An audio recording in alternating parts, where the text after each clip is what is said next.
দেখতে দেখতে 5টা মাস কেটে গেল আর স্কিনের যত্ন আমার একটু নেওয়া হয় না। এই সময় কিন্তু আমাদের কোনো কিছুই করতে সেরকম খুব একটা ভালো লাগে না।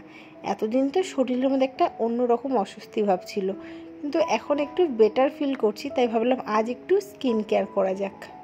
আর প্রেগনেন্সিতে কিন্তু অনেক নিয়মকানুন আছে যেগুলো কিন্তু আমাদেরকে মেনে চলতে হয়। এই সময় আমাদের কিন্তু নতুন কোনো জামা কাপড় পরতে নেই বা ব্যবহার করতে নেই। আর তার সাথে রয়েছে যেন মাথার চুল থেকে আইব্রু কোনোটাই যেন আমরা না করি, এতে নাকি বাচ্চার উপরে এফেক্ট পড়ে। বলতে পারো আমি কিন্তু 3 মাস অবধি আইব্রো করেছি। যবে থেকে আমার 4 মাসে পড়েছে তারপর থেকে কিন্তু আমি আইব্রো করা টোটালি বন্ধ করে দিয়েছি।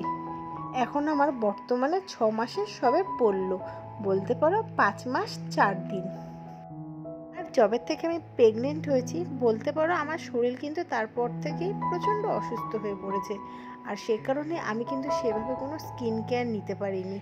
আর আজ প্রায় অনেক দিন পর শরীরটা একটু সুস্থ থাকার জন্য আজ একটুখানি স্কিন কেয়ার রুটিন করলাম। আমার স্কিনটা দেখে কিন্তু তোমরা বুঝতেই পারছো যে বেশ অনেক দিন হয়ে গেছে আমার কিন্তু স্কিনটার কোনো যত্ন নেওয়া হচ্ছে না। আজ আমি মুলতানি মাটি আর টক দই একসাথে দুটোকে অ্যাপ্লাই করব, কারণ আগে যখনই আমার মুখে ট্যান পড়তো আমি কিন্তু এই জিনিসটা খুব অ্যাপ্লাই করতাম। মুলতানি মাটি আর টক দই দুটোই কিন্তু আমাদের স্কিনের জন্য খুব উপকারী। প্রেগনেন্সিতে আমাদের কিন্তু অনেক রকম স্কিন প্রবলেম দেখা দিয়ে থাকে। এই সময় আমাদের কিন্তু স্কিনে কোনো কিছু ঠিকমতো কাজ করবে না, আর যতটা পারবে কেমিক্যাল জিনিস থেকে নিজেকে দূরে রাখবে।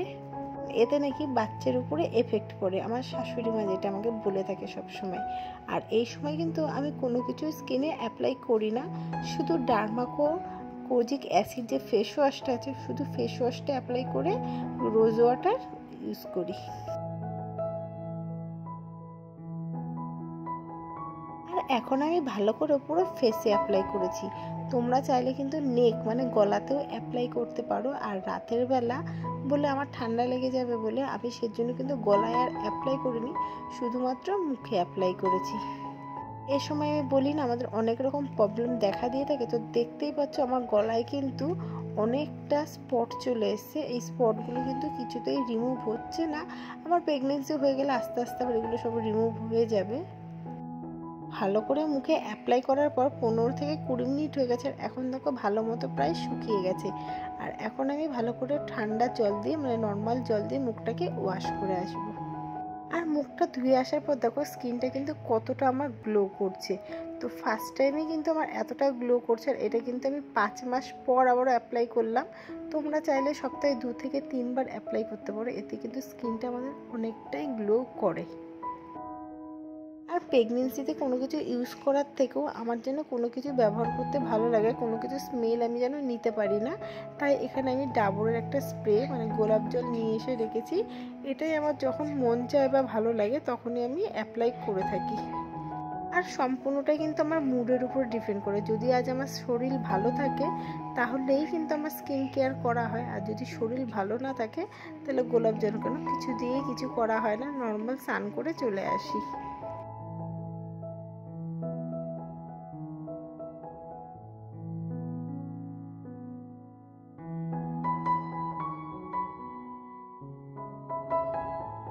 আর আজ প্রায় 5 মাস পর আমি স্কিন কেয়ার করলাম।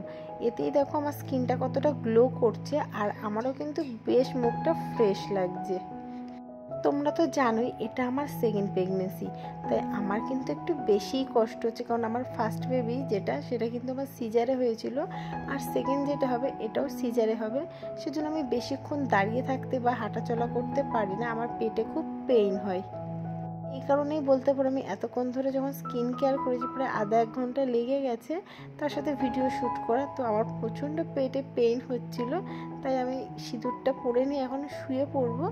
আর আবারও ঘন্টাখানিক পর উঠে তারপর খাওয়া দাওয়ার দিকে যাব।